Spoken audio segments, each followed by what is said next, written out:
If you're working up to Padmasana in your yoga practice, or you're just looking to improve your technique, then get excited because I'm going to show you my step-by-step technique for coming in and out of Lotus Pose without pain. I'm not even joking when I say this changed my life. I was suffering with knee pain because of the way that I was coming in and out of Lotus Pose.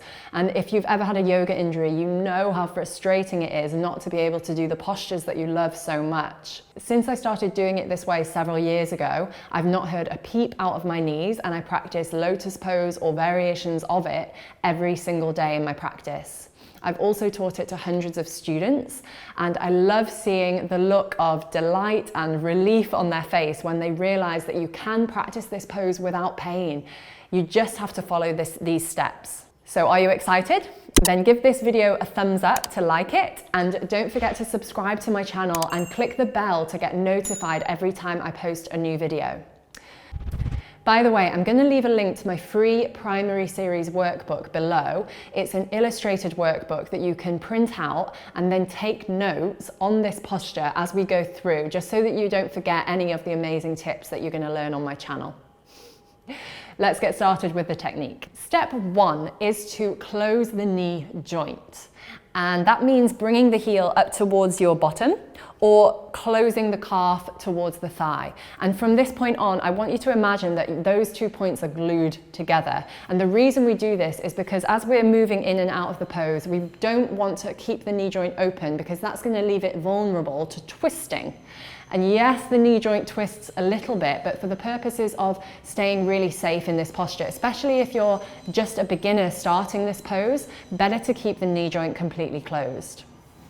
Step 2 is to open the hip. So that means allowing the knee to fall out to the side like this.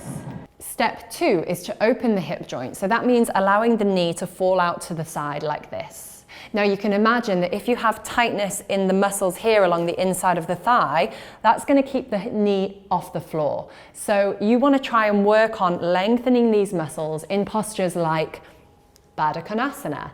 And as you do that, as those muscles lengthen, the knee is going to drop further down to the floor. If it's pretty much on the floor, then you can move on to stage 3, which is to scoop the heel up towards the navel. Okay, so not allowing the knee joint to open. Watch this point. It doesn't open, it stays closed. The rotation is happening in the hip joint itself. And so as your hip joint opens up, you can start to draw the heel up, and then stage 4, across into the groin. And as you bring the foot across, you allow your knee to drop down to the floor. You notice mine drops down quite a lot. Beginners, when they first start doing this pose, might be somewhere up here, and that's fine. It just means that those tissues around the hip joint need to lengthen and stretch to allow that rotation to happen and to allow the knee to drop down to the floor. Whatever you do, don't force it down. Try and force it down, because if there is tightness there, then your knee is going to be vulnerable to taking that force as you press forward. So just be patient as that joint opens up. Is this making sense so far? Type Lotus in the comment section if you're still with me.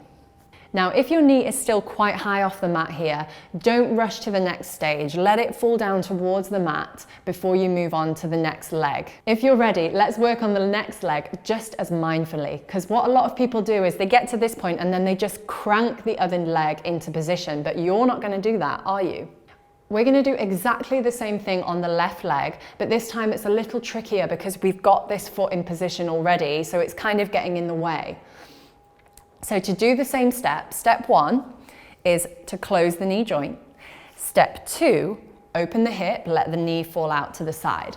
Now step 3 and 4 is to get the heel to the navel and across into the groin. But most people, if you're going to injure yourself in lotus position, it's going to be here. So this is the bit you need to pay really close attention to. Without opening this knee joint, we now want to get this heel up and across. And the best way to do that is to swing the knee out to the side and then across. So watch me carefully. It's a very subtle movement, but if you have this idea of taking the knee out and back in, then that's going to help you to keep that knee joint pretty much closed the whole time. So I scoop my knee out and across. Hopefully you could see that. And voila, you're in Padmasana. But the fun doesn't stop here, because now we need to get out of the pose just as mindfully as we got into it.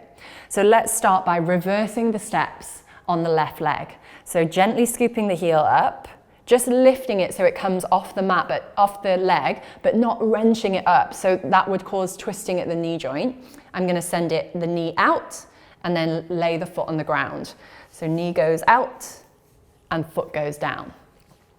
Then you can close your hip and open your knee, and then the same on the right leg. So knee out to the side, foot on the floor, close the hip joint and open the knee joint.